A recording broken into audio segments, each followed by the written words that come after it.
Hermanos, que el Señor les bendiga. Vamos a continuar con las lecciones sobre apologética o defensa de la fe cristiana.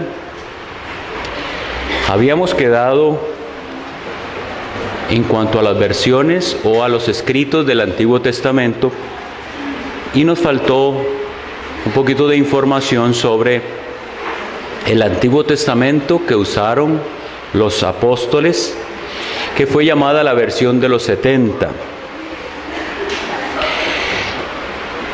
Esta versión también se llama la Septuaginta. Entonces, para aquellos que no conocen la historia, se dice que fue encargada a 70 diferentes escribas la traducción de las escrituras del Antiguo Testamento del hebreo al griego. Entonces, se les dieron aparentemente 70 días también para hacer tal traducción. Al compararse las versiones, se encontró que no había diferencia entre ellas. Esto es lo que se dice de la versión llamada de los 70. ¿Qué tan cierto puede ser en el caso de que no fueran 70? Porque algunos dicen que fueron 72, etcétera. Eso no es lo importante, sino que el cuidado que tuvieron siempre los escribas, los copistas en las escrituras, es lo que nos interesa. La preservación de la Sagrada Escritura, como debemos tener presente y repetir, no está en que tengamos una versión del Antiguo Testamento suficientemente antigua, porque no la tenemos, sino está en que las copias que tenemos son fieles al original, en un porcentaje altísimo. Entonces, para que sepamos, de eso se trata la versión de los 70, es la versión del Antiguo Testamento, o sea, la Biblia hebrea, escrita en griego, no en hebreo. Es la que cita el Señor Jesucristo en los Evangelios y es la que utilizaron los apóstoles y la iglesia primitiva. Pero después vino el periodo en el cual los judíos mismos quisieron preservar la escritura en hebreo. Entonces a estos copistas se les llamó los masoretas. Por eso al texto que ellos tienen, cuando se hace una copia o una versión de la Biblia basada en el texto hebreo, en el texto del Antiguo Testamento hebreo, se dice que es del texto masorético. Masorético porque ese era el nombre de esos señores escribas, los masoretas. Entonces ellos fueron los primeros que introdujeron acentos y puntos en la escritura antigua, porque debemos saber o recordar que el hebreo no tiene vocales, solo consonantes. Las vocales las pone la persona que lo habla, la que lee el idioma. Sin embargo, de este periodo en adelante, ellos comenzaron a incluir los símbolos para la ayuda de cómo se leía el texto. Entonces, no es que están añadiendo algo nuevo a la escritura, sino aclaraciones de cómo se dice, si con una A o con una E o con una O. Eso es lo que ellos hicieron. Una de las cosas importantísimas que todo cristiano debe tener como una arma es en qué fue que nos benefició el hallazgo de lo que se llaman los rollos del Mar Muerto. ¿Qué fue lo que encontraron en Qumran, cerca del Mar Muerto, en unas cavernas, allá en el año 1947? ¿En qué sentido eso nos favorece?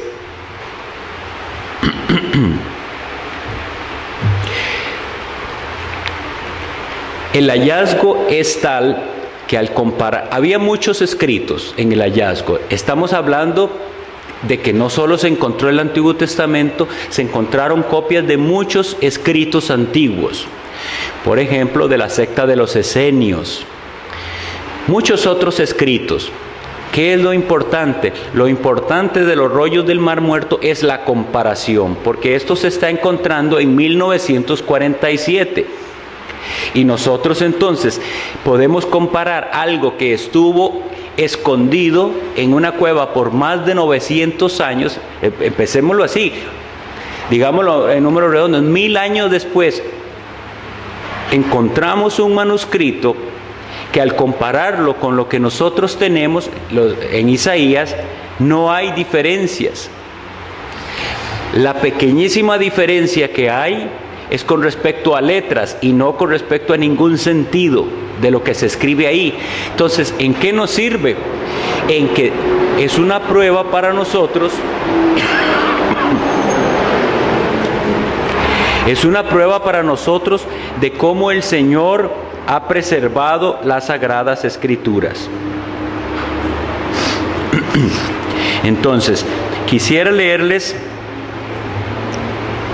un fragmento en el cual tenemos prueba de cómo era que actuaban estos escribas y copistas de las Sagradas Escrituras. Solo para que vean lo estrictos que ellos eran y cómo esto fue usado por Dios, su minuciosidad para preservar su palabra. Algunas de las disciplinas de los talmudistas en lo referente a las Escrituras, estas minuciosas descripciones nos dicen esto: un rollo de la sinagoga debe estar escrito sobre pieles de animales limpios, preparadas para el uso particular de la sinagoga por un judío. Estas deben estar unidas mediante tiras sacadas de animales limpios. Cada piel debe contener un cierto número de columnas igual a través de todo el códice. La longitud de cada columna, cuando van escribiendo, no debe ser menor a 48 ni mayor a 60 líneas. Y el ancho debe consistir de 30 letras. La copia entera debe ser rayada con anticipación. Y si se escriben 3 palabras sin una línea, no tiene valor. La tinta debe ser negra, ni roja, ni verde, ni de ningún otro color. Y debe ser preparada de acuerdo a una receta definida, esa tinta. Una copia auténtica debe ser el modelo, de la cual el transcriptor no debiera desviarse en lo más mínimo. Ninguna palabra o letra, ni aún una jota, es decir, un acento, debe escribirse de memoria, sin que el escriba haya mirado el códice que está frente a él. ¿De qué estamos hablando? Supongamos que el que está copiando va por el Salmo 23 y él dice: yo me lo sé. No se podía hacer eso. Él tenía que ir letra por letra viendo el original y copiando. Así era de estricto el asunto. Entre cada consonante debe intervenir el espacio de un pelo o de un hilo. Entre cada nuevo párrafo o sección debe haber el espacio de 9 consonantes. Entre cada libro, 3 líneas. El 5.º libro de Moisés debe terminar exactamente con una línea, aun cuando no rige la misma para el resto. Además de esto, el copista debe sentarse con vestimenta judía completa, lavar su cuerpo entero, no comenzar a escribir el nombre de Dios con una pluma que acaba de untarse de tinta. Y si un rey le dirige la palabra mientras está escribiendo ese nombre, no debe prestarle atención. De estas cosas lo que estamos viendo es ciertas rigurosidades extremas de ellos. Pero de lo que nosotros podemos sacar de eso es que fue el medio en el que Dios usó, porque este respeto tan grande que tenían los hebreos por las Sagradas Escrituras fue usado por Dios, eso para preservar su palabra a nosotros. Bien, seguimos con la lección.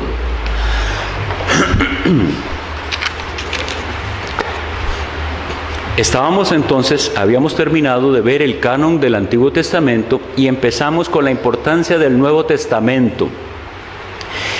Nosotros vivimos en una época, hermanos, en que si somos descuidados, podemos hacer incluso afrenta al nombre de Cristo y su Evangelio por no estar bien informados.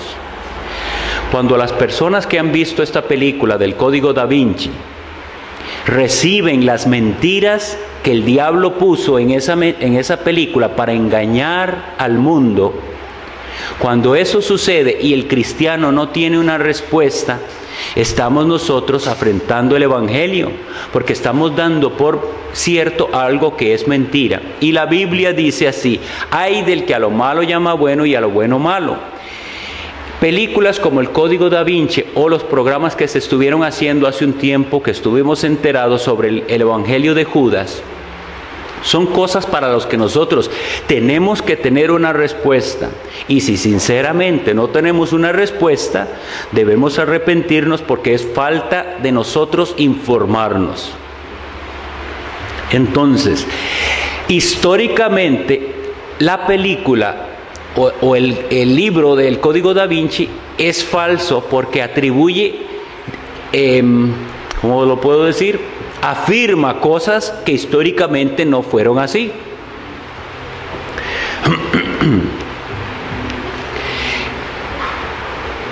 Cuando alguien inventa o falsifica un hecho histórico, es grave en diferentes sentidos, pero cuando falsifica un hecho histórico del cual depende la fe cristiana, es muchísimo más grave. Voy a tratar de dar un ejemplo. Nosotros tenemos un héroe nacional que se llama Juan Santamaría. Durante toda nuestra escuela primaria nos enseñaron cuál fue la historia del erizo de Juan Santamaría, un jovencito de Alajuela que fue valiente y fue y quemó una casa donde estaban los filibusteros, y por eso es un héroe nacional, porque por esa hazaña del siglo XIX pasó eso, 1857 si no recuerdo mal, algo así. Pero ganamos una guerra que impidió la invasión, etc. Las cosas que se digan de Juan Santamaría, como muchas veces se han cuestionado, que no fue que él no era voluntario, que fue que lo obligaron a ir, tonterías así. Realmente, cómo se afecte el hecho histórico a nosotros no nos causa gran daño. Lo importante fue que se ganó una batalla en Santa Rosa a través de actos heroicos de esa persona o de muchos otros. Entonces, falsificar eso, si bien es cierto, es contrario a la verdad y puede dañar la fama de alguien al que hemos respetado durante siglos, no es tan grave. Sin embargo, si alguien comienza a decir una mentira sobre Juan Santamaría y dice: me encontré un escrito que dice tal cosa, pero no es cierto, sino que es una invención de la persona, y lo que pasó fue que en una reunión de tal dijeron que se iba a decir, y pervierte toda la historia de lo que sucedió, la nueva generación ya no va a creer en el héroe nacional para nada, y va a dudar absolutamente de todo lo que se le había enseñado antes. Voy a tratar de decir por qué es que estoy poniendo este ejemplo. En el Código Da Vinci, el escritor afirma cosas que no se pueden probar históricamente. Él afirma, en su afán de ir contra el cristianismo, que doctrinas que son bíblicas no son bíblicas, sino invenciones de la Iglesia Católica. Y entonces, como la Iglesia Católica, todos nosotros sabemos, por siglos ha sido una iglesia que ha cometido gravísimos errores y ha perseguido a los cristianos y ha tomado poder político, etcétera, etcétera, entonces las personas, con tal de ir contra el catolicismo, van a creer la mentira de que fue el catolicismo el que inventó tal o cual doctrina que es bíblica, doctrinas importantísimas sin las cuales no será salvo ningún hombre, la deidad de Jesucristo, el Dios trino, etcétera. Entonces, ¿qué es lo que pasa con nosotros? Nosotros tenemos que tener una posición clara al respecto de estas cosas. Con respecto al Evangelio de Judas, lo sacaron como una gran novedad. Entonces las personas dicen: mira, nos habían tenido engañados, siempre habíamos entendido el Evangelio como nos lo habían enseñado, pero resulta que ahora tenemos más verdad. Resulta que Judas no era un traidor, sino más bien el discípulo más amado del Señor y casi que el héroe, ¿verdad? Entonces eso afecta a la fe cristiana. Pero eso es tan falso y los escritos, todos los apócrifos, que pronto vamos a leer, los cuales son, se tiene noticia de ellos desde hace 200 años. Eso nada es nuevo. Lo que es nuevo es la táctica satánica de este momento histórico para atacar el Evangelio. Pero los libros estos, el de Judas, el Evangelio de María Magdalena, el Evangelio según Tomás y etcétera, otros que ahorita vamos a leer, se conoce de su existencia desde hace más de 200 años. Entonces, un pequeño repaso. ¿Cómo fue que los libros que ahora forman lo que llamamos el canon del Nuevo Testamento fueron aceptados como canónicos, es decir, como inspirados, como la regla de fe? Leemos en Efesios 2:20. La epístola de Pablo a los Efesios, en el capítulo 2 y el versículo 20, dice esto: edificados sobre el fundamento de los apóstoles y profetas, siendo la principal piedra del ángulo Jesucristo mismo. Según el apóstol Pablo, nuestra fe, la religión cristiana, tiene un fundamento, y es un fundamento apostólico. Por tanto, los libros tienen que coincidir con la doctrina apostólica, ya sea que los apóstoles lo escribieron o un discípulo directo de los apóstoles. Segundo, que la principal piedra del ángulo es Jesucristo. Cualquier libro, para ser considerado sagrado, tiene que poder mostrar que su centralidad es Jesucristo, el Hijo eterno de Dios. Esa es nuestra fe. Un evangelio que se base en algo diferente a la doctrina apostólica y a la centralidad de Jesucristo en la Escritura es un evangelio falso. Vamos a ir a Hechos 2:42 para que veamos cómo aquella iglesia inicial, aquella iglesia que llamamos primitiva, funcionaba. Hechos 2:42.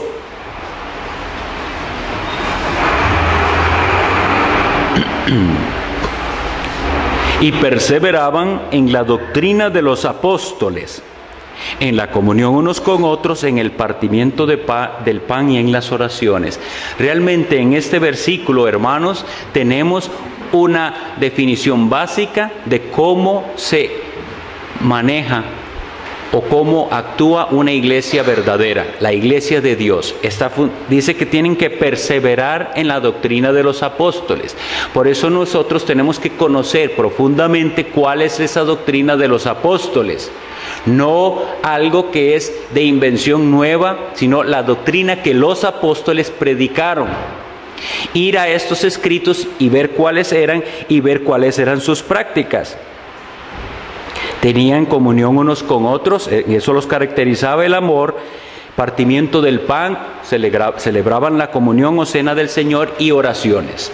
Entonces, tenemos eso como requisitos para el reconocimiento de los libros que deben ser canónicos.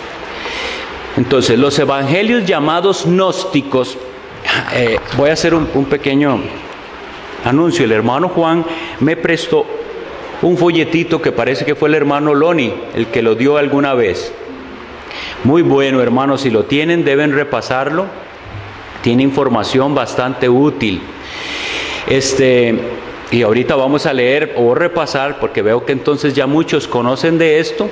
Yo doy la clase suponiendo que estamos partiendo de cero, pero yo sé que muchos de ustedes ya conocen esto. Los evangelios llamados gnósticos o pseudoepígrafes son, por ejemplo, el evangelio de Pedro, el evangelio de Tomás, los hechos de Juan. Pero aquí tengo una lista más grande. Y veremos algunos de los detalles que esos libros tienen por los cuales no pueden ser considerados canónicos. Ahí en el Antiguo Testamento tenemos sobre un libro que se llama La Ascensión de Judas, el Apocalipsis de Sofonías, el Apocalipsis de Esdras, el Testamento de Adán, el Apocalipsis de Baruch, la Asunción de Moisés, el Testamento de los 12. Y luego de la era cristiana tenemos otros muchos. ¿Por qué estoy diciéndoles esto? Precisamente para atacar esa idea de que esto del Evangelio de Judas fue una cosa nueva. Se quiere mostrar como nueva, pero estos escritos falsos, llamados apócrifos, o como les digo, pseudoepígrafes, eso significa que la persona que lo está escribiendo no es el autor, está escribiendo asumiendo una autoría falsa. El Evangelio de Santiago. ¿Por qué es un epígrafe? Porque no lo escribió Santiago, lo escribió alguien diciendo que era el Evangelio de Santiago, a eso es a lo que me refiero.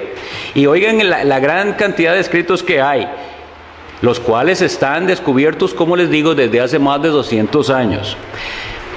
El Evangelio y Apocalipsis de Pablo. No hay en la Biblia un Evangelio de Pablo, así como libro. El Evangelio de Pedro, en el cual... Oigan lo que contiene, por ejemplo, este Evangelio de Pedro. Poncio Pilato aparece como inocente y Jesús no sintió ningún dolor en la cruz.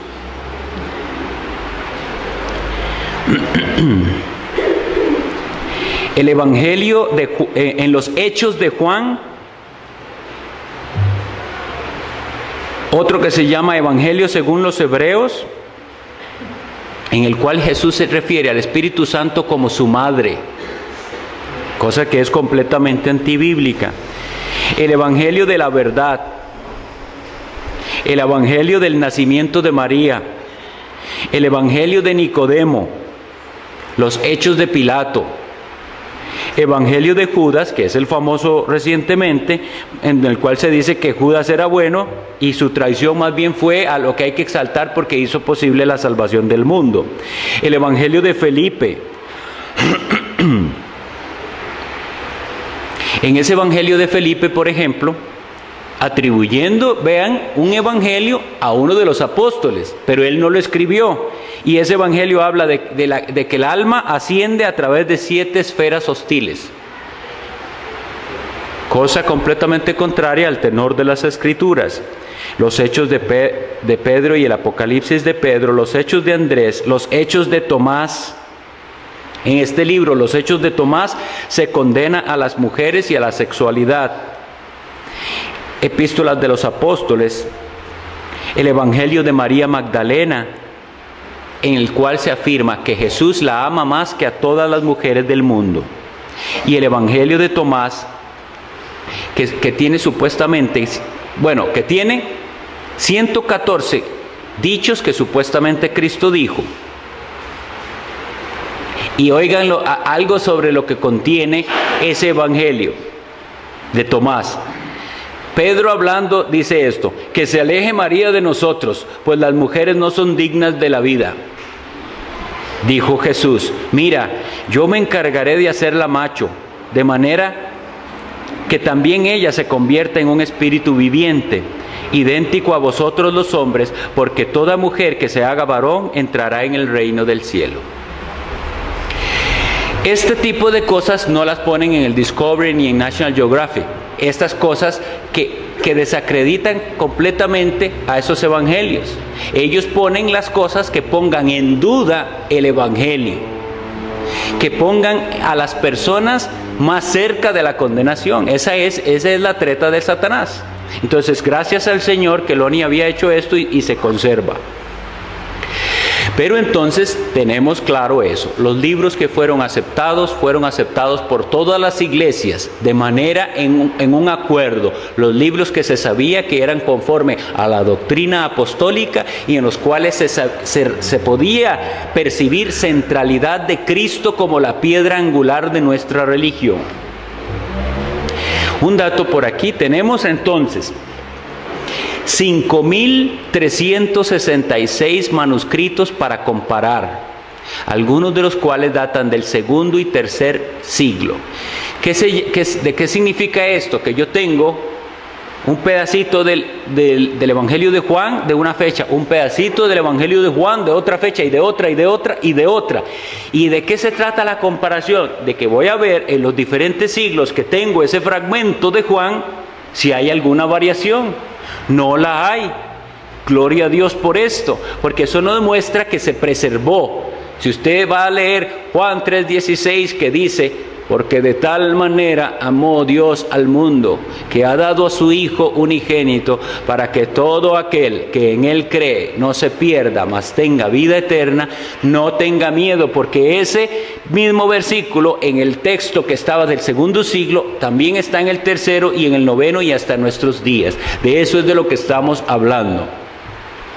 Ahora bien, la incredulidad que domina en el corazón de los hombres es hacia Dios.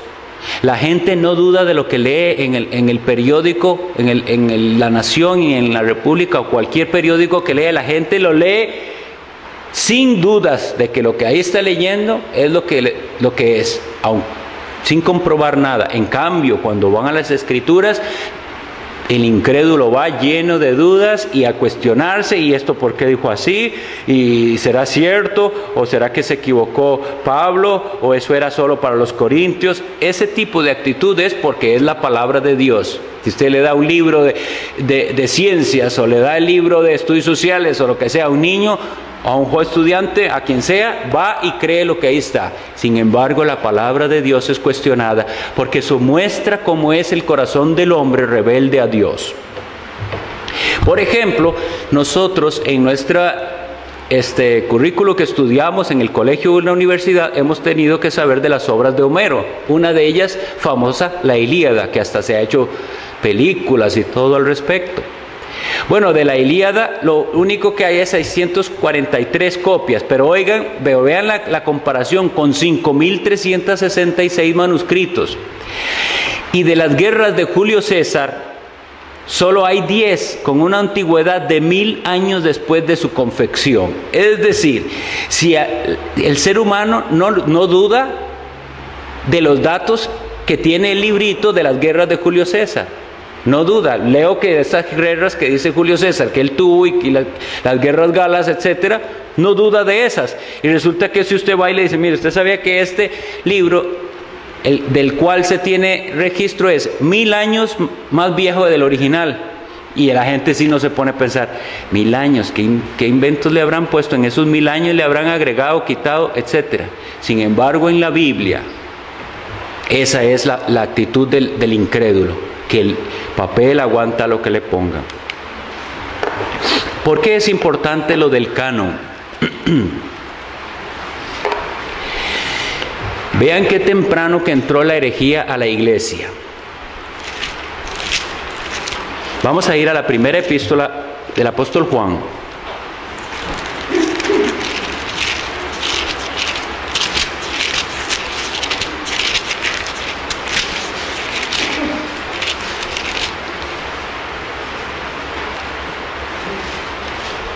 En el capítulo 4 nos dice así el apóstol. Este es el apóstol más joven, el único apóstol que no murió en el martirio. Sin embargo, no fue martirizado. La historia, más bien podríamos decir la tradición, nos cuenta que a Juan lo sumergieron en aceite hirviendo. Sin embargo, por la gracia de Dios no murió. Entonces lo mandaron exilado a la isla de Patmos. Este es el apóstol más joven, y esto es lo que dice: amados, capítulo 4, no creáis a todo espíritu, sino probad los espíritus si son de Dios, porque muchos falsos profetas han salido por el mundo. En esto conoced el Espíritu de Dios. Todo espíritu que confiesa que Jesucristo ha venido en carne es de Dios. Y todo espíritu que no confiesa que Jesucristo ha venido en carne no es de Dios. Y este es el espíritu del anticristo, el cual vosotros habéis oído que viene y que ahora ya está en el mundo. Estamos hablando de algo tan temprano. No había muerto el último apóstol cuando ya habían, no dice uno u otro, falsos profetas y espíritus. Entonces, ¿qué podemos pensar a nosotros? Lo que nos ha afectado toda esa cantidad de ataques de Satanás a la doctrina pura del Evangelio. Debemos entender qué es lo que quiere decir el apóstol Juan cuando él dice que hay espíritus que niegan que Jesucristo ha venido en carne. Si nosotros no analizamos esto profundamente, podríamos pensar entonces, bueno, cualquier iglesia o grupo que diga que sí, que Jesucristo viene en carne, ya ese es cristiano. No se trata de eso. Tenemos que entender por qué es que Juan estaba diciendo eso. ¿Por qué es? Porque la herejía gnóstica fue lo primero que atacó el cristianismo. En el gnosticismo hay una dualidad, una separación entre lo espiritual y lo físico. Para el gnóstico todo lo físico es malo y solo lo espiritual es bueno. Para los gnósticos el Dios del Antiguo Testamento era un Dios malo que creó el mundo físico. Y el Dios que vino manifestado en Jesucristo no se manifestó en carne, porque para ellos eso hubiera sido malo. Entonces, la primera herejía no fue atacar que Cristo era Dios.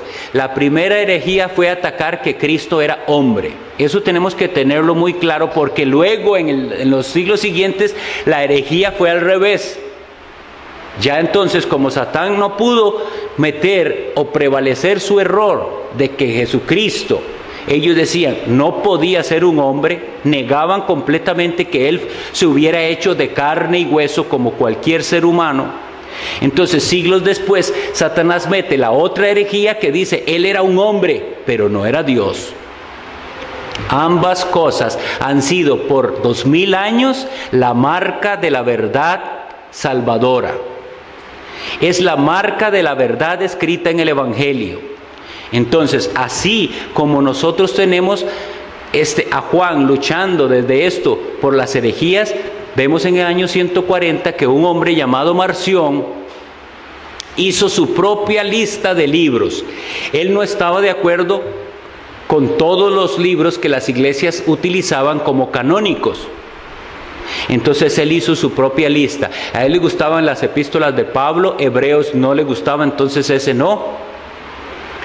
Y así, hizo su propia lista y fue muy influyente. El punto es este: Marción fue un hombre de mucho dinero que se convierte supuestamente al cristianismo. Al convertirse y al abrazar esta herejía, él tuvo mucha oportunidad de expandir su herejía, su división, su mentira. Entonces las iglesias se vieron en la necesidad de decir, ya que alguien está atentando contra esto, tenemos que ponernos de acuerdo en cuáles son los libros autorizados como Sagrada Escritura. Tenemos a Jerónimo y a Agustín que confirmaron la lista de lo que nosotros tenemos como el Nuevo Testamento. Tenemos a un señor llamado Ireneo del año 180 después de Cristo, discípulo de Policarpo. ¿Por qué doy estos datos? Hermanos, vean la importancia. Ireneo, discípulo de Policarpo, y Policarpo, discípulo de Juan. Nosotros estamos teniendo documentos de alguien que fue muy cercano a los apóstoles. Pero ¿qué pasa si nosotros no leemos nada ni sabemos nada? Entonces nosotros no tenemos una base para decir por qué es que nosotros creemos que este libro es la única regla de fe y práctica para nosotros y que nada añadido a este libro aceptaremos, pero tampoco quitaremos nada de él. Porque entonces el incrédulo le va a decir, pero ¿por qué ustedes desecharon el Evangelio de Tomás y el Evangelio de Pedro y esos otros escritos? Tenemos que tener claro por qué. No es simplemente por gusto, sino por su doctrina y además porque estamos respaldados por hombres desde la antigüedad que rechazaron esos escritos. Hombres fieles a la doctrina ortodoxa. Cuando uso esta palabra ortodoxa, quiere decir conforme a la regla, conforme a la norma. Ok, tenemos los testimonios de Ireneo, de Ignacio, en el sínodo de Hipona y luego en el tercer sínodo de Cartago. Las fechas no necesito que se las aprendan, pero ¿para qué nos sirve saber que hubo sínodos? Hermanos, imaginémonos, a veces es bueno que nosotros hagamos como una imaginación de lo que era vivir en esas épocas. Imagínense a las iglesias, imagínense que aquí nosotros somos una iglesia del siglo I o segundo y viene un hermano y dice, vean, no tienen que creer la epístola esa de los hebreos, eso no hay que estudiarlo. Y otro dice, yo tengo un libro que este sí es sagrado y Dios le habló al hermano tal y es la revelación del Evangelio de Tomás y quiero que hagamos un estudio sobre él. Y una confusión en las iglesias. ¿Cómo harían esas iglesias para manejar tal cosa? Los obispos de las iglesias, es decir, los ancianos, tenían que reunirse con los hermanos de otra parte y los de otra parte y los de otras partes a hablar sobre este problema. Bueno, ¿ustedes en su iglesia tienen tal problema? Sí, hay un hermano con un libro ahí que alguien le copió, que le dio y dice que este libro es sagrado. Y otro hermano que dice que no podemos estudiar hebreos, que eso no es para nosotros, etcétera. Se hace un caos en las iglesias. La gente no sabía, bueno, ¿cuál libro creemos, cuál no creemos? ¿Cuál es conforme a la doctrina apostólica? Entonces se reúne el sínodo, hablan, deliberan, quitan todo lo que ellos consideran que va contra la norma de fe transmitida por los apóstoles y afirman, estos son los libros que nosotros consideramos sagrados. Ellos no están decidiendo por sí mismos, sino confirmando lo que todas las iglesias en conjunto ya utilizaban como libros sagrados.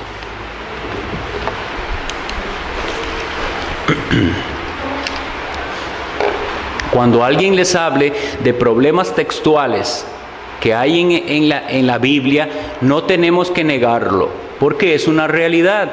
Hay pequeños fragmentos, Juan 1:21, Juan 7 del 53 al 8:11 y un fragmento de Primera de Juan. Entonces, ¿qué es lo que sucede cuando se dice que hay problemas textuales? Bueno, que nosotros tenemos aquí un texto de una fecha y vamos a otro texto de otra fecha y en esa otra fecha no estaba ese pedacito de texto. Entonces hay una controversia, ¿se debe incluir o no se debe incluir? Gracias a Dios podemos estar tranquilos que incluso si no se hubiera incluido, en nuestra Biblia están, que es por ejemplo, no lo anoté aquí, pero el último fragmento del libro de Marcos, por ejemplo, no está en las copias más antiguas. Pero aquí es donde tenemos que ser sabios y decirle, está bien, si quiere, quite ese pedacito. En nada afecta nuestra religión. Es decir, ese pequeño fragmento o ese fragmento en que hay duda, no hace que se caiga la religión cristiana, no hace que se vote alguna doctrina esencial para nuestra salvación. ¿Queda claro esto? Es algo que no es que es irrelevante del todo, puede ser que hasta me afirme en ciertas otras doctrinas, pero no es indispensable. Entonces, sepamos esto, tenemos el 100% del Nuevo Testamento y estamos seguros del 99.5% del Nuevo Testamento. Una cosa muy interesante que nosotros, que es una bendición, es esto, que los creyentes, los hombres de Dios siempre han escrito, escriben acerca de la palabra. Por ejemplo, nosotros tenemos allá atrás una mesita llena de libros. Esos libros simplemente, ¿qué son? Hombres de Dios que se ponen a hacer un estudio bíblico sobre tal o cual tema y citan la Biblia, ¿verdad? Ellos no están hablando paja que a ellos se les ocurre, sino que dice, por decir algo, estamos hablando de liderazgo del varón en el hogar. Bueno, como cita el apóstol Pablo en 1 Timoteo tal y tal, y como dice el apóstol Pedro en su segunda epístola, tal. Ellos están haciendo un estudio bíblico y están citando la Biblia. Bueno, lo mismo hacían desde los primeros siglos, pero oigan el dato interesante. Si nosotros tomamos los escritos de los que llamamos los padres, o sea, la patrística, los primeros siglos, todo lo que ellos escribían y hacían referencias al Nuevo Testamento, con solo esas referencias, si las vamos juntando, volvemos a armar el Nuevo Testamento. ¿Comprenden esto lo maravilloso que es? Supongamos que queman todos los Nuevos Testamentos del mundo. que los hubiesen quemado. Con solo las citas y referencias de esos señores llamados para nosotros los padres de la iglesia, los de los primeros siglos, que ellos en sus escritos hacían referencia al Nuevo Testamento, lo volvemos a armar. De eso es de lo que se trata, y por eso es muy apropiado que nosotros sepamos, hermanos, qué clases de libros leemos. Esta iglesia se preocupa por eso, porque la mayoría de los creyentes están comprando todo lo que en las librerías sacan, y mucho de lo que en las librerías llamadas hoy día cristianas se vende no está basado en las Escrituras. Libros que no estén basados en las Escrituras y sean pensamientos de hombres no nos sirven ni nos edifican, y más bien nos pueden llevar al error. Solo leamos libros que estén basados en las Escrituras.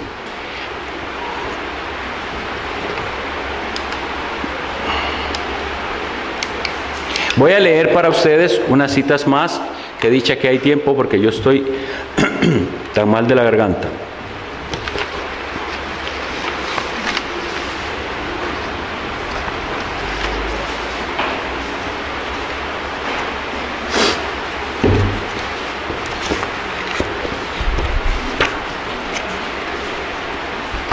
Me había quedado de la vez pasada una cita que considero bastante importante con respecto al cierre del canon.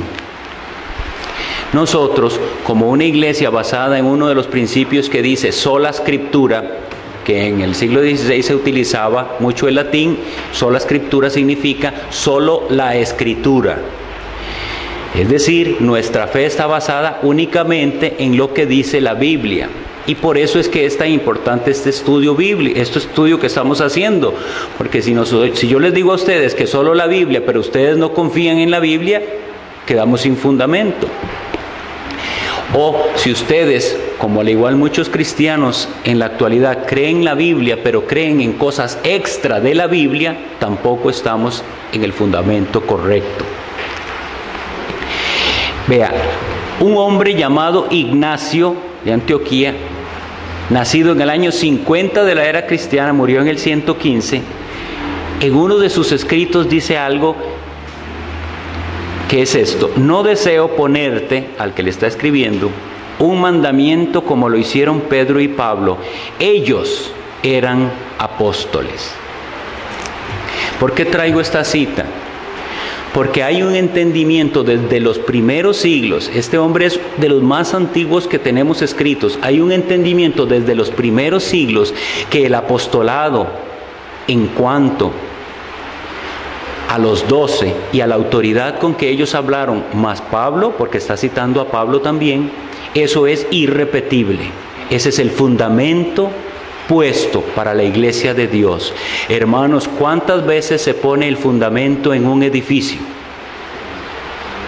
Solo una vez, solo cuando se cava, se pone el fundamento y se comienza a construir.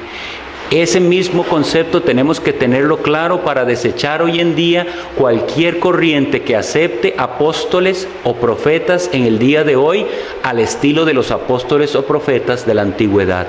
Nadie hay en la actualidad ni después de la era apostólica que pueda hablar con autoridad apostólica ni profética. No existe. La única autoridad que alguien puede tener es cuando dice: esto dice la Biblia. Esa es la única autoridad que yo, cuando predico, o el hermano Eric, o los hermanos que aquí ayudan, Eduardo y Rigo, cualquiera que nos paramos aquí, la única autoridad que tenemos para hacer que alguien obedezca a algo es: hermanos, la Biblia dice esto. ¿Por qué? Porque no existe una perpetuidad del ministerio apostólico y profético. Eso quería dejarlo muy en claro por la época en que vivimos y la cantidad de engañadores de las que estamos rodeados. Vamos a tener ya el receso y a las 10:30 empezamos el servicio de adoración. Que el Señor les bendiga.